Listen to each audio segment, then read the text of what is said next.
So let's read this question. So this question says, a block of mass small m is kept on a wedge of mass capital M. Initially, the system is held.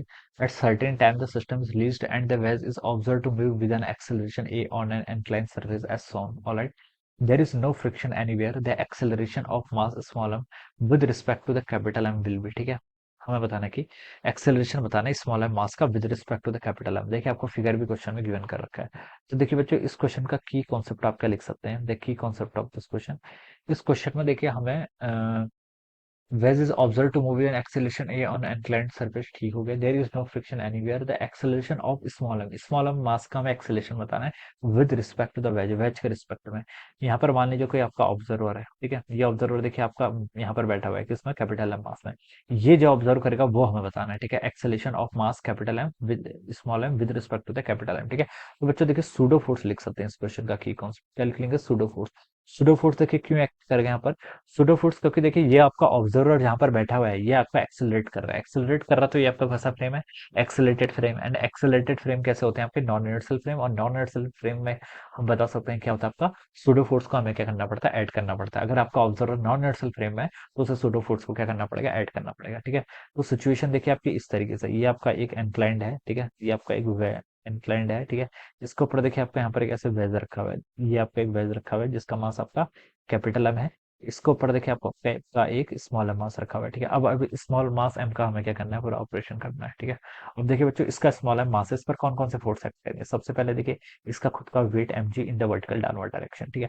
Capital M मास के ऊपर रखा है तो capital M मास इस पर क्या लगेगा, ऐसे नॉर्मल लगेगा in this vertical direction, alright. अब देखिए जो आपका कैपिटल एम मास है उसका एक्सेलरेशन कैपिटल ए है in the down vertically downward direction, ठीक है। अब यहाँ पर आपका ऑब्जर्वर है तो इसे क्या लगाना पड़ेगा, सूडो फोर्स, सूडो फोर्स, ठीक है। सूडो फोर्स मतलब इसका खुद का जो क्या है एक्सेलरेशन है वो किस डायरेक्शन में, देखिए डाउन द इंक्लाइन, और मैग्नीट्यूड कितना है, कैपिटल ए के इक्वल। अब इस पर देखिए आपको क्या लगाना पड़ेगा, फोर्स अप्लाई करना पड़ेगा। तो इसके एक्सेलरेशन को अपोजिट करके आप जोड़ दीजिए इसमें, ठीक है। तो ये आपका सूडो फोर्स इस डायरेक्शन में लग जाएगा, ठीक है। सूडो फोर्स देखिए कितना लगेगा, इसका खुद का मास कितना है, स्मॉल एम, टाइम्स इसका एक्सेलरेशन कितना है आपका, कैपिटल ए था, अपोजिट डायरेक्शन में लग जाएगा तो small M times capital A, alright. ये आपका यहाँ पर फोर्स हो जाएगा। ये एंगल बच्चों क्वेश्चन में कितना गिवन कर रखा है, थीटा डिग्री गिवन कर रखा है। तो आप बता सकते हैं बाय ज्योमेट्री की ये एंगल बच्चों कितना होगा आपका, थीटा डिग्री के इक्वल होगा, ठीक है। ये थीटा डिग्री है तो ये एंगल कितना होगा बच्चों आपका, 90 माइनस थीटा के equal, this angle should be equal to 90 minus theta, alright. ये आप यहाँ पर से बता सकते हैं। देखिए आप एमए के क्या कर लीजिए ना, कंपोनेंट कर लीजिए, ऑलराइट। एमए के देखिए दो कंपोनेंट आएंगे, एक कंपोनेंट आपका इस डायरेक्शन में आएगा अलोंग नॉर्मल, इसे आप लिख सकते हैं एमए का कॉस 90 माइनस थीटा, और जिसको हम लिख सकते हैं कि आपका एम ए का साइन थीटा, ऑलराइट। ये कंपोनेंट आपका एम ए साइन थीटा हो जाएगा। और एक कंपोनेंट देखिए आपका ये आएगा, ठीक है, परपेंडिकुलर डायरेक्शन में, this is called M A sine 90 minus theta, या फिर हम जिसको क्या लिख सकते हैं आपका एम ए का कॉस थीटा। तो ये आपने फोर्स के कंपोनेंट लिख लिए, बेसिकली क्या लिख लिया आपने, फोर्स के कंपोनेंट लिख लिए। अब देखिए मैं स्मॉल एम मास को अलग से एक बार ड्रॉ करके बताता हूँ। ये आपका स्मॉल एम मास था, स्मॉल एम जी फोर्स आपका ऐसे आ रहा था, ठीक है। एक फोर्स आपका यहाँ पर ऐसे एम ए साइन थीटा लग रहा है, ठीक है, एम ए साइन थीटा ऐसे लग रहा है। एक फोर्स आपका नॉर्मल भी लग रहा था, ठीक है, नॉर्मल भी अपर डायरेक्शन में, दिस इज नॉर्मल। और एक फोर्स देखिए आपका यहाँ पर आपका क्या लग रहा है, एम ए कॉस थीटा लग रहा है, क्या लग रहा है, एम ए कॉस थीटा। अब देखिए बच्चों, ये स्मॉल मास तो इसी के ऊपर रहेगा, इससे अलग नहीं हो रहा है, छूट नहीं रहा है, ठीक है।